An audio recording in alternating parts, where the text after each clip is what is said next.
캥거루 출발법입니다. 제목이 조금 생소하시죠? 1896년도에 그 아테네 올림픽 첫 해입니다. 이때의 올림픽 육상 100m 그 결승전 모습입니다. 보시면은 그 전에 보면은 이 보시는 것의 왼쪽에 있는 것처럼 이런 폼으로 다 출발했는데 미국의 토머스 버크라고 하는 선수가 저와 같은 폼으로 출발했습니다. 영어로는 크라우치 스타트라고 하는데 우리말로는 아마 캥거루 출발 이렇게 얘기를 하는 것 같습니다. 결과는 어땠을까요? 이 아테네 올림픽 첫 올림픽에서 100m 금메달리스트는 바로 저 캥거루 출발법을 했던 토마스 버크였습니다. 12초 기록으로 금메달 따져갑니다. 그전에는 한 번도 생각하지 못했던 일을 이 육상 선수가 했던 것이죠. 혁신은 이런 것입니다. 한 번도 안 가본 길을 가는 것이죠. 그럼 왜 이런 혁신을 해야 되냐면은 과거 패러다임에 대한 그 한계 때문이지요. 뻣뻣해서 출발했던 그 기록보다 저렇게 웅크리고 뛰는 자세는 그것이 훨씬 좋은 기록을 냈던 것처럼 이제까지 우리 경제와 사회의 발전에 주도했던 과거의 패러다임이 이제는 통하지 않기 때문에 우리에게 혁신이 필요한 것이죠. 그렇다면 혁신은 무엇일까요? 혁신 성장은 사회와 경제 모든 부분에서 혁신을 통해서 생산성과 효율성을 제고하는 것이죠. 그럼으로써 우리 경제 사회의 성장 잠재력을 키우고 지속 가능한 그런 발전으로 가는 것이 바로 혁신입니다. 안 가본 길이죠. 그렇지만 우리가 가야 할 길입니다. 그동안에 우리 혁신을 어땠을까 하는 반성을 좀 한번 해봐야 되겠습니다. 이 그래프를 보시면은요, 두 가지 선이 있는데 빨간 선은 경제 성장률입니다. 지난 2006년, 7년 이후의 성장률입니다. 보시는 것처럼 떨어지고 있죠. 파란 선은 글로벌 혁신 순위입니다. 2007년도에 우리 글로벌 혁신 순위가 8위였습니다. 2016년 작년도에 우리 글로벌 혁신 순위가 20위로 떨어집니다. 공교롭게도 이 두 곡선을 같은 그래프에 놓고 보면은 거의 같은 궤적을 그리고 있습니다. 다행히 이번 정부 들어서 금년도에 우리 글로벌 혁신 순위가 18위로 두 등급 올라갔지만 2007년도에 비해서는 아직도 10등급 이상 떨어져 있는 불편한 동향을 보이고 있습니다. 이것은 우리 경제의 그 성장 기여도를 아주 쉽게 나타난 것입니다. 잘 아시는 것처럼 경제 성장을 위해서는 생산 요소가 필요한데 고전적인 생산 요소가 노동 자본, 그 다음에 총요소 생산성 또는 기술 개발 또는 혁신이라고 하는 것들이죠. 이것이 과거 15년, 20년 동안에 우리 그 경제의 성장 기여도인데 보시는 것처럼 노동과 자본 혁신 중에서 혁신의 성장에 대한 기여도가 아주 현저히 떨어지고 있습니다. 자, 이 그림도 재밌는 그림입니다. 이 그림이 그 X축에는 자본의 축소토를 나타내고 있고 Y축에는 총요소 생산성 또는 혁신을 나타내고 있습니다. 이 파란 선 그래프가 그동안에는 보통 우상향으로 가는 것이 일반적입니다. 자본이 축적이 되고 혁신이 더 좋아지면서 경제가 성장하는 것이죠. 최근에는 우상향이 아니라 바로 똑바로 올라가는 것을 많이 나타내기도 합니다. 자본의 축적은 한계가 있지만 혁신을 통해서 성장한다는 뜻이죠. 그런데 공교롭게도 2010년 이후에 우리 그 혁신은 이와 같은 그 역행을 하고 있는 것을 보여줍니다. 굉장히 심각한 우리 경제 사회에서 생각해야 될 점이 아닐 수가 없습니다. 이 빨간 그래프는 95년부터 약 20년 동안의 우리 한국의 경제 성장률입니다. 보시는 것처럼 여러 가지 등락을 보이고 있지만은 장기 추세선을 보면은 계속 하향하는 모습을 보이고 있습니다. 95년 이후에 2015년까지 20년 동안에 한국 경제는 연평균으로 1년에 0.26% 포인트씩 성장이 떨어졌습니다. 다시 말씀드리면은 4년에 1% 정도의 성장률 하락을 시현한 것입니다. 이 같은 장기 추세선이 계속 된다면은 이런 모습이 되겠죠. 이와 같은 그래프를 장기 성장 추세선을 우리가 끌어올리는 것이 필요하는데 이것이 앞으로 5년 동안 해야 할 일입니다. 지금 5년 동안 하지 못하면은 우리 성장의 장기 추세선은 계속 떨어지는 모습을 보일 가능성이 아주 큽니다. 자, 그렇다면 혁신은 전방위적으로 해야 됩니다. 아까 대통령께서 말씀해 주셨습니다만은 전방위적으로 해야 됩니다. 아까 제가 말씀드린 것처럼 사회, 경제 모든 부분의 혁신이죠. 그 중에 저희가 특히 4개를 뽑았습니다. 과학기술, 사람, 산업혁신입니다. 그리고 이와 같은 세 가지의 그 중요한 혁신을 뒷받침하기 위해서 사회 제도 혁신을 해야 되는 것이죠.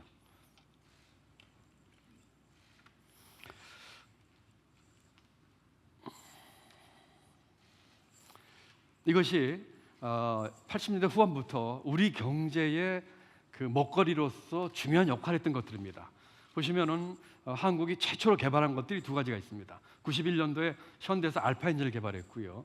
92년도에 삼성에서 64 메가램을 개발했습니다.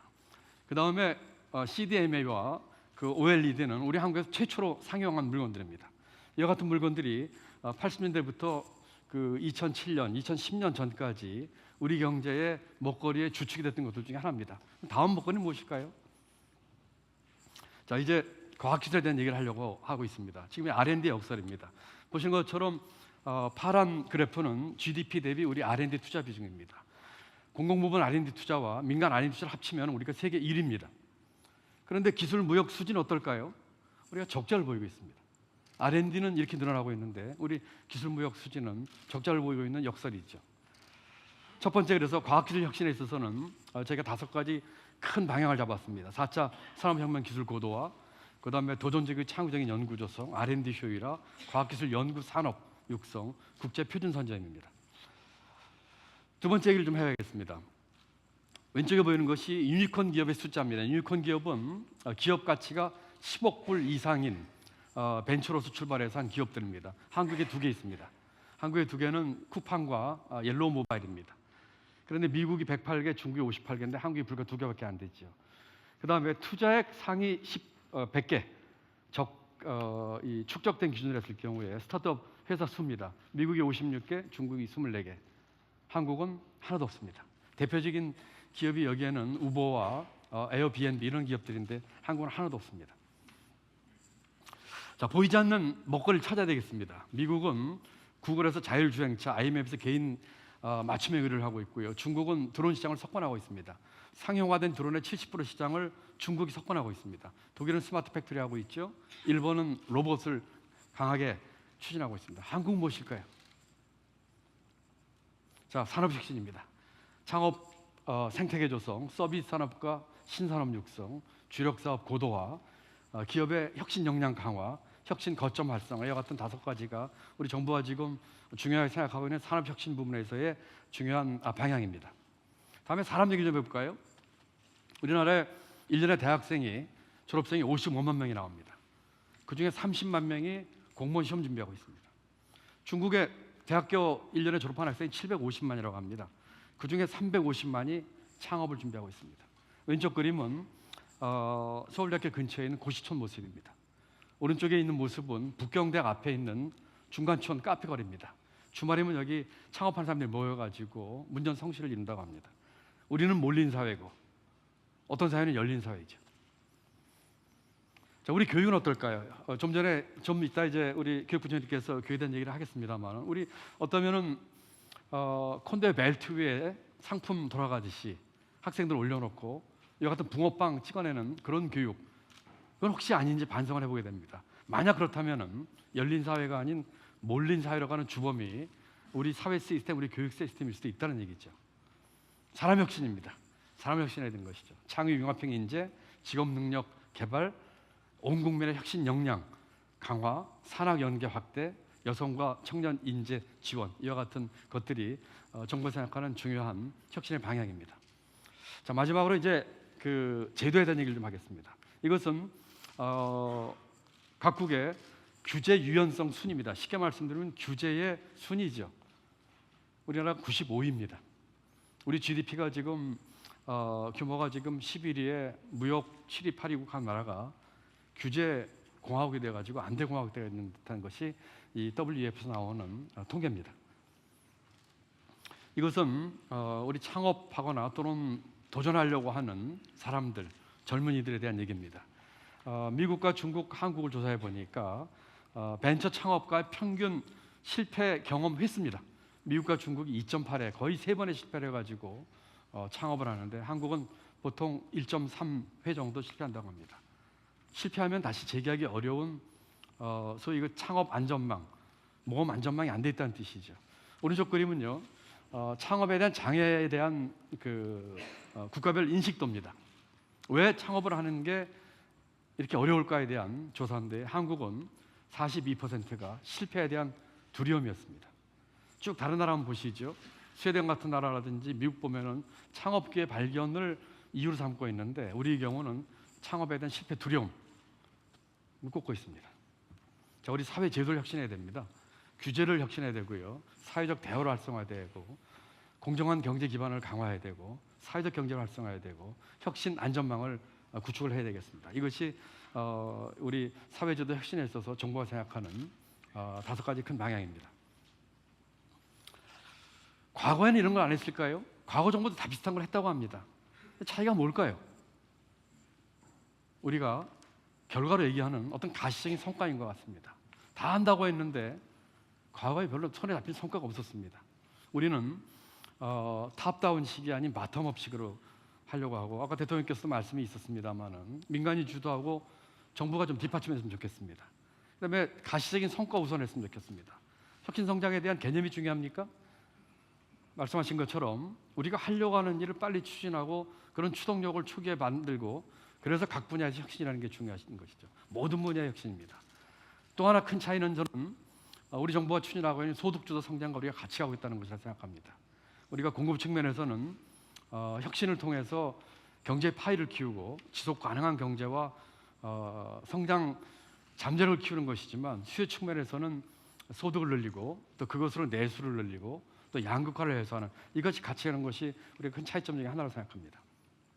민간이 주도하고 기업의 기살리기를 하고 시장과 기업과 소통을 하고 기업의 행사에 우리도 많이 참여를 하고 대통령께서 많이 좀 가주시고, 이와 같은 그 혁신에 대한 인커리지먼트가 있어야 될 것 같습니다. 자, 선도 사업입니다. 지금 정부가 지금 생각하고 있는 선도 사업들입니다. 각 부처 여러 가지 숫자들입니다. 전부 다 지금부터는 초기 추동력 확보를 위해서 빠른 속도로 우리가 좀 진행을 해야 되겠습니다. 그중에 우리가 5개의 선도 사업을 오늘 정했고 발표를 하려고 합니다. 초연결지능화, 스마트 공장, 스마트 팜, 핀테크, 재생에너지입니다. 이것에 대해서는 조금 더 우리 경제부총리 발표 뒤에 4분의 장관과 금융위원님께서 간단한 보고 말씀을 해주시겠습니다. 자, 우리가 너무 할 사안이 많습니다. 제가 크게 2가지를 꼽았는데, 하나는 규제고 하나는 일자리 문제입니다. 규제는 속도가 한 건입니다. 우리가 그동안에 규제 샌드박스다, 사후 규제 체계 구축이다 하는 얘기를 많이 했는데 조금 더 우리가 가시적 성과를 내야 되겠습니다. 일자리 문제입니다. 사회적 대타협이 필요하고 고용 안정성 확보가 필요하고 노사 협력 모델을 구축해야 되겠습니다. 여기서 우리가 사회적 대타협에 대한 얘기를 한번 생각해 봅니다. 일자리나 노동시장의 문제뿐만 아니라 규제에 있어서도 사회적 대타협이 필요한 것 같아요. 규제 문제 접근하면은 총론을 다 찬성하는데 강론으로 들어가면은 다 이익단체, 이익집단, 부처 이기주의 전부 강론 반대입니다. 그렇다면은 아주 커다란 사회적 대타협이 아니더라도 작은 타협부터 이뤄내는 스몰 딜부터 해가지고 이 규제 문제에 있어서 우리가 좀 뭔가를 보여줘야 될 것 같습니다. 그러기 위해서는 여기 계신 분들부터 각자 거 내놓고 열린 마음으로 우리 규제 혁파를 위해서 노력을 해야 되겠습니다. 경제가 바뀌죠. 마지막 슬라이드입니다. 혁신은 교육과 사람과 인식의 혁신, 제도와 패러다임의 혁신, 그리고 오늘 제가 말씀드린 과학기술, 그다음에 산업, 사람 혁신, 그리고 그것을 뒷받침해주는 제도 혁신을 통해서 가능하다고 생각합니다. 그래야 우리 경제가 바뀝니다. 감사합니다. 네, 감사합니다. 다음으로